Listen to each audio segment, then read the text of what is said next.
You're broken down and tired. Ko Winya Ruth Brown Toko Ingoa, ko Henry Hughes, Toko Papa, and my mother's Rita Hughes, and I come from Manaakitanga. I see it in you, so we gon' walk it out.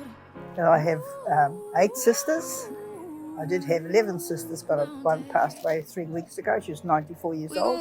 And we live a long time. Yes, we do live a long time. We went for a walk from Korero Drive up to the bridge and into Thames. There was quite a few of us, and we had a good time. We enjoyed ourselves walking that distance, because I've never ever walked that far before.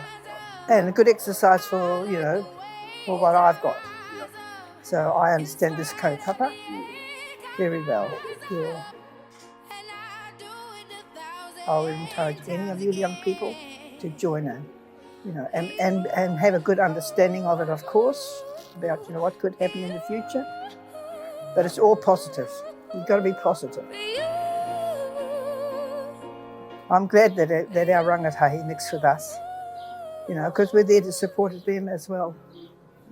Not just, support ourselves, but support our rangatahi.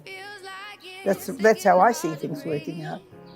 And I know you feel like I think that if we start something like this, that our Kaumātua can start it and be there for the young people that would end up having it, not just breast cancer, but any kind of cancer. I think it's a good thing that we could be role models for what's happened today. See, I didn't expect to walk today. And I told the nurses, well, I'm going to give it a go and see how far I can go, because I don't walk anywhere. I have a car to take me. So this is the first time I've walked nearly 3 Ks. So I think I've done all right.